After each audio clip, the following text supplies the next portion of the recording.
I destroyed my marriage for a man who made me feel noticed for 4 months. Now I watch another woman raise my children while a court-appointed supervisor watches me play pretend mother every other weekend. My name is Rachel Bennett. I'm 36 years old, and if there's one thing I've learned, it's that loneliness inside a marriage can become dangerous when you start treating attention like love.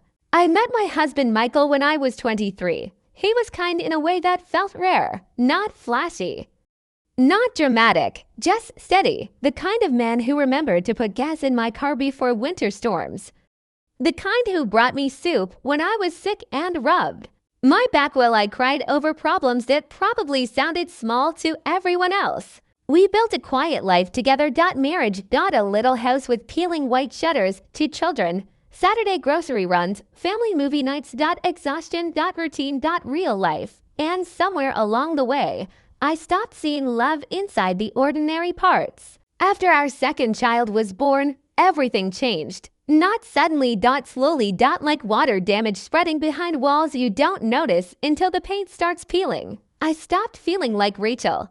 I became mommy. Snack maker, laundry folder, appointment scheduler, tiny human caretaker. Michael worked constantly to support us. 60-hour weeks. Sometimes he came home tired. I was tired too. We stopped dating each other without even realizing it. Conversations became logistics. Did you pay the electric bill? Can you grab diapers? Your mom's coming Sunday. He still loved me. I know that now, but at the time, all I could see was what I thought was missing. Then Evan started working at my office. He noticed me immediately, not as someone's wife, not as someone's mother. He complimented my ideas during meetings, remembered how I liked my coffee, texted me after work saying things like, "You looked beautiful today." I wish I could explain how powerful that felt after years of feeling invisible. It was like someone opened a window in a room I'd been suffocating inside. At first it was harmless. Lunch breaks, long conversations, inside jokes. Then emotional intimacy. Then secrets. Then lies. Affairs don't usually begin in hotel rooms. They begin in tiny moments where you convince yourself you deserve harmless happiness. The first time he touched my hand, I didn't pull away. The first time he kissed me was in a Target parking lot at 2:47 on a Tuesday afternoon while my husband thought I was buying diapers for our son. I still remember looking at my reflection in the rearview mirror afterward and thinking, "What are you doing?" And then doing it anyway. That's the ugly truth nobody wants to admit. Cheating isn't always about not knowing right from wrong. Sometimes it's knowing exactly what you're risking and choosing yourself anyway. For 4 months, I lived a double life, deleting texts, lying about errands, sneaking phone calls in bathrooms while my children played in the next room. Meanwhile, Michael kept being a good husband. That's what makes this story harder to tell. He wasn't abusive. He wasn't cruel. He wasn't neglectful. He was exhausted. And instead of talking to him, instead of telling him I was drowning emotionally, I looked for validation somewhere easier. Evan made me feel exciting. Michael made me feel safe. And I was foolish enough to believe excitement mattered more. I started resenting Michael for things that weren't even crimes. His routines, his predictability, the way he fell asleep quickly after long workdays. I twisted ordinary marriage fatigue into proof that I deserved more. Social media didn't help. Everywhere I looked, people were talking about choosing yourself, refusing to settle, chasing passion. I turned selfishness into empowerment inside my own head. The affair changed me. I became impatient with my children. Distracted. Absent even when I was physically there. My daughter would tug on my sleeve asking me to play while I secretly checked my phone waiting for Evan to text me back. That sentence alone should tell you how far gone I was. The worst part of me wanted to get caught, not consciously maybe, but deep down I wanted Michael to notice I was slipping away.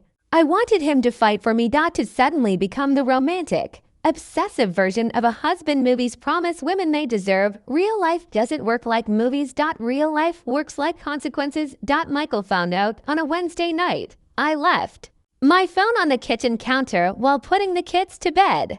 When I came downstairs, he was sitting at the table holding it. Reading everything. For months of lies in black and white, he looked pale, not angry, broken. How long?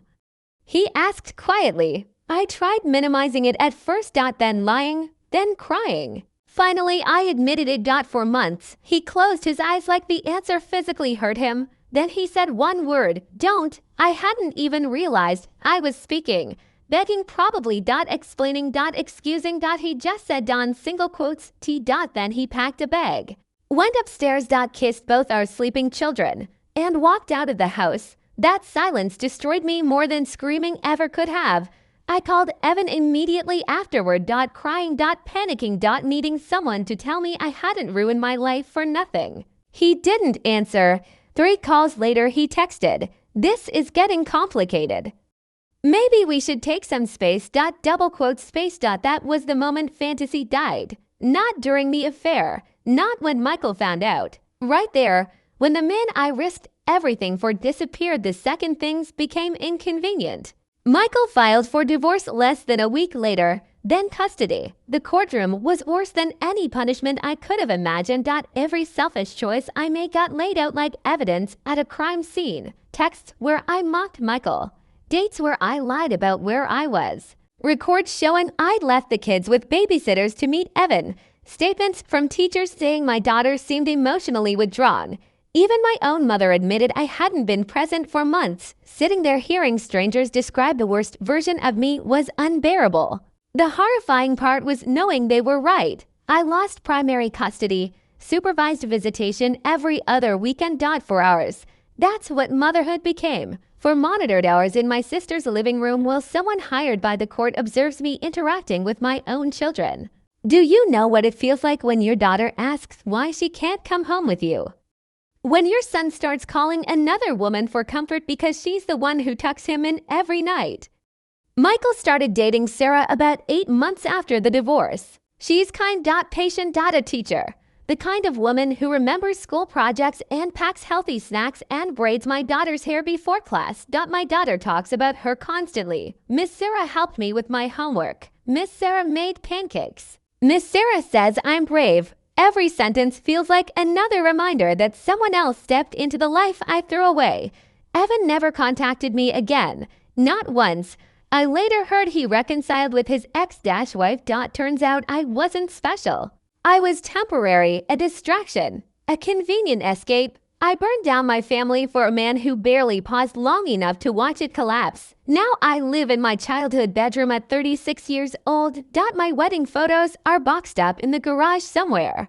My children live in another house with another woman helping raise them. And every day I replay the same question over and over in my head. Why didn't I just ask for help? Why didn't I tell Michael I was lonely? Why didn't I choose counseling instead of secrecy? The answer is ugly. Because attention felt easier than honesty. Affairs are selfish by nature. They prioritize temporary emotional highs over permanent emotional damage. That's something nobody understands until the consequences arrive. People think cheating is about sex. Sometimes it's about ego. About wanting to feel admired again, desired again, important again. And if you're emotionally weak enough, you'll destroy the people who love you just to avoid feeling invisible for a little while longer. I go to therapy now. I'm trying to rebuild whatever kind of life still exists for me, but rebuilding isn't the same as undoing. Some damage becomes permanent. I watch my children grow through pictures, online. School events. Vacations. Birthday parties. Tiny moments I used to take for granted. Now they happened without me. And the worst part? Michael looks happy, not performative happy, real happy. Peaceful. Like a man who survived something terrible and finally found solid ground again. I used to think invisibility was the worst feeling in the world. It isn't. The worst feeling is becoming the person who destroyed the only people who truly loved you. And realizing too late that stable love was never the prison. Your selfishness was.